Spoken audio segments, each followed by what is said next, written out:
किस तरह से बीजेपी मेहनत करती है और एक शब्द जो है कि डिस्कनेक्ट, क्या जो जमीन से मायावती का डिस्कनेक्ट है, यही कुछ पहलू हैं उत्तर प्रदेश की सियासत के, वो हम चंद्रशेखर आजाद जो राष्ट्रीय अध्यक्ष हैं आजाद समाज पार्टी के, उनसे ही समझेंगे। तो अगर आप मुझे चंद्रशेखर आप सुन पा रहे हो ठीक से, आज आपका जो प्रदेश है उत्तर प्रदेश, वहां पर मायावती का ऐलान होता है कि वो अकेले चुनाव लड़ेंगी और 2022 में वो सरकार भी यूपी में बनाएंगी। किस तरह से आप आंक रहे हैं उनके इस ऐलान को? देखिए, पहली बात तो मैं ज्यादा कुछ बहन जी पे बोलना नहीं चाहता हूँ। इसलिए नहीं बोलना चाहता हूँ क्योंकि वो अपनी पार्टी के राष्ट्रीय अध्यक्ष हैं, हम अपना दल चलाते हैं आजाद समाज पार्टी, वो उनकी अपनी रणनीति हो सकती है। लेकिन जो आज हुआ है वो बहुत कुछ अच्छा नहीं। ये जब हर एक कार्यकर्ता महसूस करता है कि उनका लीडर उनके साथ खड़ा हो, जब सरकार द्वारा उनको जो है डराया धमकाया जा रहा हो, और ऐसे में एक पार्टी के राष्ट्रीय अध्यक्ष का हाथ पीछे कर खींच लेना, सरेंडर कर देना, तो ये तो सरकार को तानाशाही करने की खुली छूट दे देना है। इसको वॉक ओवर भी कहते हैं। लेकिन मैं इसलिए बुआ जी पे ज्यादा कुछ नहीं बोलता क्योंकि मैं झगड़ा नहीं करना चाहता उनसे। मैं तो अपनी पार्टी की रणनीतियों पे बात करता हूँ, अपनी नीतियों पे बात करता हूँ, तो इसलिए। लेकिन जो उत्तर प्रदेश में वो आज अच्छा नहीं है, वो चुनाव लड़ती, वो दलित पिछड़ों की पार्टी की नेता है, वो चुनाव लड़ती तो उनको मौका मिलता। कौन बना रहा है उनको जिला पंचायत अध्यक्ष? जिन कार्यकर्ताओं ने चुनाव लड़ा था उनकी इच्छा थी बहुत, उन्होंने। और बड़ी बात है, कोरोना काल में चुनाव हुआ उत्तर प्रदेश में, कम्युनिटी स्प्रेड जो हुआ ये इसलिए हुआ क्योंकि पंचायत का चुनाव हुआ, भीड़ इकट्ठा हुई, बहुत लोगों की जान गई, तो बहुत लोगों को उम्मीदें थी कि भाई हमें मौका मिलेगा आगे बढ़ने का, लेकिन सब कुचला गया। बिल्कुल, तो आपने मैं इसलिए ज्यादा कुछ नहीं कहता कि भाई जो उम्मीदें होती हैं कार्यकर्ता की, बहुत उम्मीदें होंगी क्योंकि जो पंचायत चुनाव उसमें लड़ा, लेकिन अब जो जिला पंचायत अध्यक्ष के चुनाव हो रहे हैं वो नहीं लड़ रही। अब शनिवार को वो हैं और नहीं लड़ रही है। समाजवादी पार्टी कह रही है कि हम पे हमारे नामांकन तक दाखिल नहीं करने दिया जा रहा है। अभी खबर आ रही है कि 16 से 17 उसमें एक तरफा एक तरह से बीजेपी की तरफ से जिला पंचायत अध्यक्ष बन गए हैं। गोरखपुर से कुछ तस्वीरें आ रही थी। तो उस लिहाज से जब जिला पंचायत अध्यक्ष भी चुनाव नहीं लड़ रही है बहन जी, तो वो क्या संकेत देना चाह रही हैं? क्या वो मेहनत नहीं करना चाह रही हैं? वो अपने कार्यकर्ताओं को कह रही हैं कि आप 2022 की तैयारी करें।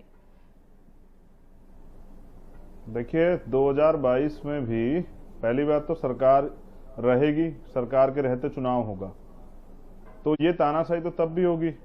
क्या आप 2022 का चुनाव तब इस वजह से नहीं लड़ेंगे कि बीजेपी गुंडागर्दी कर रही है? ये तो सच है कि बीजेपी गुंडागर्दी कर रही है, और बीजेपी गुंडागर्दी बड़े पैमाने पर कर रही है, लोकतंत्र का दुरुपयोग कर रही है, पुलिस का, प्रशासन का दुरुपयोग कर रही है। मैं तो जहां जहां हमारे जिला पंचायत के मेंबर जीते हैं, इन्होंने कई जगह पे समाजवादी के, बीएसपी के जिला पंचायत मेंबर है उनको पीटा भी है, और आरएलडी वालों को भी, कांग्रेस वालों को भी उनको जो है जबरन पे मुकदमे भी करे हैं। लेकिन सबसे बड़ी काम है कि अपने कार्यकर्ता से कनेक्शन नहीं है, एक जो कनेक्टिविटी बनी होती, कार्यकर्ता अपनी बात कह सके। मैं तो भारतीय जनता पार्टी की सरकार को कहता हूं कि अगर उनमें दम है तो हमारे किसी जिला पंचायत सदस्य को उठा के दिखाएं, या उसको ऐसे जिस तरह से अपमान किया गया कार्यकर्ता, उनको पीटा गया, उनको पीट के दिखाएं, तो हम बताएंगे उत्तर प्रदेश में कि जनता जो है कितनी ताकतवर है। बाबा जी को बता देंगे, बाबा जी ये समझ बैठे हैं कि उनको सत्ता में परमानेंट के लिए मिल गई है। ये गलत है, इसका दुरुपयोग, सत्ता का दुरुपयोग महंगा पड़ेगा। और प्रशासनिक अधिकारी भी जो सरकार के सारे पे कर रहे हैं, वो अधिकारी कर्मचारी भी याद रखें कि ये जो योगी जी की सरकार है, ये 6-7 महीने की सरकार है, इसके बाद नहीं चलेगी। उत्तर प्रदेश की जनता इसको उखाड़ फेंकेगी, तो फिर ये अधिकारी कर्मचारी कहाँ जाएंगे? स्नेह से कहा, तो आपने बड़े स्नेह से कहा कि बुआ जी के खिलाफ में ज्यादा कहना नहीं चाहता। हालांकि आपने काफी उनके सामने, बुआ जी के सामने भी बहुत चुनौतियां हैं, लेकिन क्या वो अब बिल्कुल कार्यकर्ता से मिलती नहीं है? क्या वो जमीन पे प्रचार करती हुई तो वो नजर नहीं आती? कमाल भी इस तरह से हमें कह रहे थे। तो बुआ जी के साथ आपका गठबंधन क्यों नहीं हो पाया? क्योंकि वोट बैंक तो आप दोनों का एक ही है। नहीं, देखिए, वो तो सर्जन के नारे पे काम करती हैं, सबके लिए काम करती है। मैं उत्तर प्रदेश में नहीं, देश में जो वंचित वर्ग के लोग हैं, जिनको कोई नहीं पूछता है, दलित, पिछड़े, आदिवासी, मुस्लिम, सिख, बुद्धिस्ट, पारसी, जो जिनको कोई नहीं पूछता, जिनकी राजनीति में भागीदारी नगण्य, मैं उनके लिए काम करता हूं। तो आपने जैसा कहा कि वो कार्यकर्ताओं के बीच नहीं जाती हैं, तो मैं आपको बस जरा से जानकारी देना चाहता हूं निधि जी कि कार्यकर्ता पार्टी की रीढ़ होता है, और जब वो कार्यकर्ता उसका विश्वास, उसका मनोबल टूट जाता है तो वो काम क्या करेगा। आगे 2022 का विधानसभा चुनाव आ रहा है, हम लोग 1 तारीख से साइकिल यात्रा, आजाद समाज पार्टी के तत्वाधान में साइकिल यात्रा शुरू कर रहे हैं, बहुजन साइकिल यात्रा, जिसके माध्यम से हम भारतीय जनता पार्टी की जो सरकार रही है उत्तर प्रदेश में जो जो खामियां उनकी रही है, जो जो मैनिफेस्टो में वो लाए थे, वो जो उन्होंने किया है। और काफी सवाल पूछने हैं। असदुद्दीन ओवैसी ने आज कह दिया है कि वो 100 सीटों पे चुनाव लड़ने वाले हैं। उसका फायदा होगा यूपी में आप लोगों को, या उसका क्या असर होगा? देखिए, मैं असदुद्दीन ओवैसी पे क्यों कुछ कहने लगा, भाई उनका लोकतांत्रिक अधिकार है, वो बिहार में भी लड़े, वो यहां भी लड़ना चाहते, सबको अधिकार है। मैं कैसे रोक सकता हूं या मैं कैसे आकलन करूं? भाई मैं भी अपना दल चलाता हूं, मुझे क्या मतलब है किसी पर टिप्पणी करने का निधि जी। देखिए, लोकतंत्र है, सबको आजादी है, खूब लड़े, 100 पे लड़े या 100 से ज्यादा पे लड़े या कम पे लड़े, उनकी पार्टी का फैसला है। लेकिन अच्छा ये है कि आजाद समाज पार्टी मजबूती से लड़ रही है और विकल्प की भूमिका में आ रही है, क्योंकि अब हम साइकिल यात्रा के माध्यम से जिस तरह से पिछले 4.5 साल बात कही उत्तर प्रदेश के अंदर बेहाल हुआ है, हम उसको जो है ना, उसकी पोल खोलने के लिए जनता के बीच जाएंगे और जनता को समझाएंगे कि उत्तर प्रदेश में कितना बुरा हाल है। जी, अब मुझे 2-3 सवाल आपसे करने हैं। आपने कहा विकल्प की बात, आप कांचीराम का क्या विकल्प बन रहे हैं उत्तर प्रदेश में? क्योंकि आपने अपनी पार्टी को आजाद समाज पार्टी, जब कांचीराम का जन्मदिन था 27 सितंबर, उस दिन आपने इस पार्टी का नामांकन किया, और अभी भी ट्विटर हैंडल में देख रही थी, उसमें भी कांचीराम जी की तस्वीर है आपके साथ।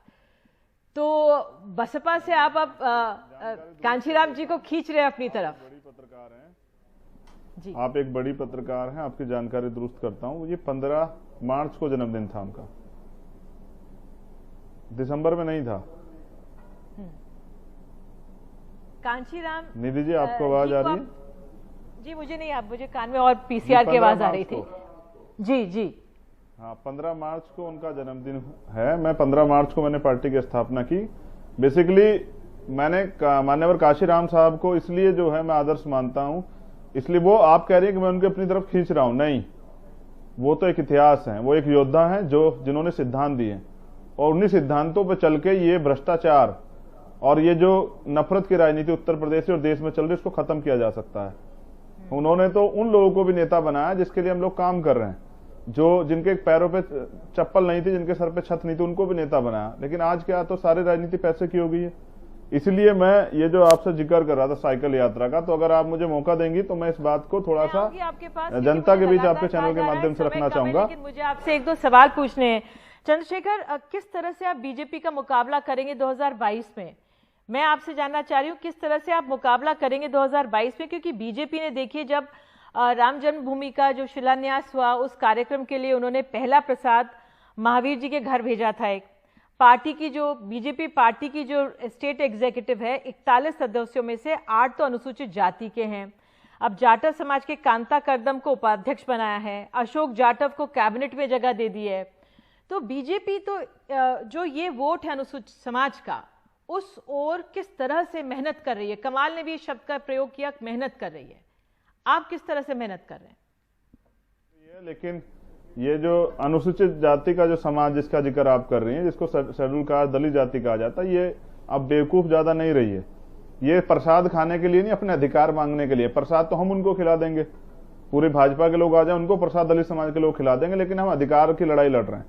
तो हमारे मुद्दे शिक्षा, जैसे एजुकेशन को खत्म किया जा रहा है जिससे कि लोग सवाल ही ना पूछे, प्रमोशन में रिजर्वेशन, जैसे भूमिहीन लोगों को जमीन, आर्थिक सशक्तिकरण कैसे होगा गरीबों का, जैसे बैकलॉग और नई नियुक्तियां, युवाओं को रोजगार कैसे मिलेगा, जो नियुक्तियां हुई हैं उनमें घोटाले हो रहे हैं, जैसे लेखपाल भर्ती में उत्तर प्रदेश में महिलाएं सुरक्षित नहीं है, महिलाओं का सशक्तिकरण पे कोई काम नहीं हो रहा है। योगी जी ऐसे मुख्यमंत्री जिनके, ठीक है, आप ये बताइए, अब अखिलेश यादव नहीं है, बिल्कुल, अखिलेश यादव से बातचीत हुई है क्या? मैं क्या कह रहा हूं, अभी हमारी तैयारी आप सुन लीजिए, फिर मैं आगे की बात आपको बताता हूं। आम आदमी सुरक्षित नहीं है, आरक्षण का पालन नहीं हो रहा है। आरक्षण जो नियम है, 69,000 शिक्षकों की भर्ती में दलितों और पिछड़ों का हक खा गई सरकार। महंगाई चरम पे है, प्रति व्यक्ति आय नहीं बढ़ी है, पास आते रहेंगे किसानों के खिलाफ जी। तो उत्तर प्रदेश में बड़े पैमाने पर किसान है, किसान जवाब देंगे, किसान तैयार बैठे हैं। सफाई कर्मचारियों को पक्की नौकरी और जो उनकी हालत है इस समय, उनकी जिंदगी के साथ जो खिलवाड़ हो रहा है उसका जवाब मिलेगा। मैं आपसे बोल रही हूँ, पूछ रही हूँ, देखिए अखिलेश यादव से क्या आपकी बात हो गई है? अब ये संकेत तो मिल गए छोटी पार्टियों के साथ, लेकिन कुछ सीटों पर या कुछ चर्चा हो गई कि नहीं? देखिए मैं यही तो बता रहा हूँ ना, पहले मैं अपने मुद्दे आपके सामने रख दूं। आपका एक बड़ा प्लेटफार्म है, आज करोड़ों वंचित वर्ग के लोग इसको सुन रहे हैं, उनको जानकारी जानी चाहिए कि एनडीटीवी के प्लेटफार्म से आज उनके हक की बात हो रही। तो जातिगत जनगणना जो SC ST OBC का बड़ा मामला है, मैं सियासत की बात कर रही हूँ। मैं ये पूछ रही हूँ, अखिलेश यादव से आपकी बातचीत हुई? क्या कुछ सीटों पे चर्चा हुई? सहारनपुर को लेकर, मेरठ को लेकर? जी जी जी, मैं क्या कह रहा हूं, उत्तर प्रदेश क्राइम कैपिटल हो गया है। आप बताइए, एक आदमी घर से निकल के सुरक्षित महसूस नहीं कर रहा है। आम आदमी कैसे सुरक्षा होगी? योगी जी तो नहीं कर सकते हैं। योगी जी को तो ये भी नहीं पता क्या महंगाई बढ़ गई है, उनके घर का सामान कहां से आता है, वो तो सरकार के खाते से आता है। गरीब का सामान कहां से आता है? मैं आपसे पूछ रही हूँ ना, देखिए मैं आपके पास आऊंगी, मैं आपसे भी सियासी सवाल पूछ रही हूँ। लोगों की दिलचस्पी इसमें यह है कि आप अखिलेश यादव से आपकी क्या कुछ चर्चा हो गई है कि नहीं हुई है? कुछ सीटों की भी बात हुई? अच्छा, मीडिया का प्लेटफार्म ही प्रचार करने के लिए है, अपनी बात को रखने के लिए है। अखिलेश यादव जी से, जैसा मैंने कहा, चुनाव जब आएगा जिसके साथ गठबंधन होगा उसकी जानकारी दी जाएगी। वार्ता तो राजनीतिक दल सबके साथ करते रहते हैं, जिनसे उनके जो लोग उनसे जुड़े हुए लोग हैं या उनके विचारधारा जुड़े हुए लोग हैं। अब जैसा समय चल रहा है ऐसे में भी लोगों से वार्ता हो रही, जिस तरह तानाशाही चल रही है उत्तर प्रदेश में, जिस तरह से सरकार जो है प्रशासनिक अधिकारियों का दुरुपयोग करके, पुलिस का जो है, ऐसा अगर बीजेपी को ऐसे जिला पंचायत अध्यक्ष बनाते तो चुनाव कराने की क्या जरूरत थी? सीधे सीधे कह देते कि भाई हमें जिला पंचायत अध्यक्ष बनाने हैं, विपक्ष के लोग ना चुनाव लड़ें। और जिनको वॉकआउट। अच्छा आखिर में एक सवाल कि क्या कांग्रेस में जो प्रियंका गांधी आपसे मिलने आई थी जब आप बीमार पड़े थे, अब कांग्रेस के साथ क्या कुछ, अखिलेश तो कह रहे हैं बड़ी पार्टी के साथ नहीं करेंगे, आपकी क्या राय है कांग्रेस के संदर्भ में उत्तर प्रदेश के चुनावों को लेकर? संक्षेप में आखिरी सवाल है ये। देखिए आपका आखिरी सवाल है, मगर मैं आपको सीधे तौर पे बता रहा हूं कि मैं अपनी साइकिल यात्रा को लेकर ज्यादा काम कर रहा हूं, जो बहुत जरूरी। आम आदमी तक बात जाएगी तभी ये सरकार बदलेगी। तो कांग्रेस भी बड़ी पार्टी है, समाजवादी बड़ी पार्टी है, बसपा भी बड़ी पार्टी है, सब बड़ी पार्टी है। हम कार्यकर्ता हैं बहुजन समाज के और हम अपनी ड्यूटी अदा कर रहे हैं और ये हमारी जिम्मेदारी बनती है, क्योंकि उत्तर प्रदेश बेहाल है। कुछ बातचीत हो सकती है नहीं? कोई वर्ग, निधि जी एक मिनट दीजिए, कोई वर्ग जो है वो खुश नहीं है उत्तर प्रदेश सरकार से या देश की भाजपा सरकार से। आज सुबह ही कुछ उद्यमियों से बात हुई, मैंने उनसे पूछा क्या हाल है, तो उन्होंने बताया कि साहब 60,000 पेट्रोल स्वामी हैं, 15 लाख लोगों को रोजगार देते हैं, पेट्रोल पे एक साल में 29 रुपए और डीजल पे 27 रुपए बढ़ गए हैं उनके खर्चे। आप विपक्ष में हैं तो सरकार पे सवाल उठाना लाजमी है और आप अपनी साइकिल यात्रा निकालें। समाजवादी पार्टी का तो साइकिल सिंबल ही है, तो कई इससे भी संकेत मिल रहे हैं। बहुत बहुत धन्यवाद जुड़ने के लिए और अपनी राय हमारे सामने रखने के लिए।